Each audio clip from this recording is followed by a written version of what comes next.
temize verme şansımız değil. Tebligat ya da 7 gün.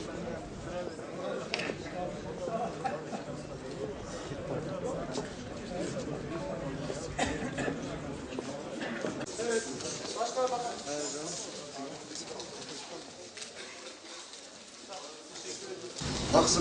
Taksim Gezi Parkı'ndaki protestoculara yapılan sert müdahale sonrası başlayan olaylar 2 haftadır devam etmektedir. Şüphesiz ki hükümetin, özellikle de başbakanın çoğunluğun hükümeti olması anlayışıyla toplumun farklı kesimlerinin taleplerini aldırmayışı, toplumun hayat tarzına müdahale etmesi ve otoriter yaklaşımları bu olayların ortaya çıkmasına ve büyümesine neden olmuştur.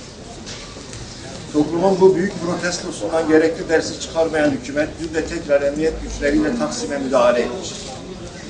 Bir gün sonra Taksim olayları ile ilgili sivil toplum kuruluşları ve kanaat önderleriyle görüşeceğini ilan edip daha sonra da böyle bir müdahalede bulunması manidardır. Bu çerçevede dün İstanbul Çağlayan Adliyesi'nde olayları protesto eden meslektaşlarımıza adliye içinde polis sert bir biçimde müdahale etmiş, avukatları yaka paça çekerek yerlerine sürükleyerek gözaltına almışlardır. Meslektaşlarımızın demokratik tepkilerini göstermek için adliyede toplanmaları en doğal haklarıdır. Böyle bir toplanmaya polisin en sert şekilde müdahale etmesi, adliyenin düzeninin sağlanması boyutunu fersah fersah aşmıştır. Biz Şanlıurfa Barosu olarak sorumluların bu tutumunu kınıyoruz. Bu müdahaleyi yapanların ve yaptıranların da en kısa sürede haklarında soruşturma açılmasını talep ediyoruz.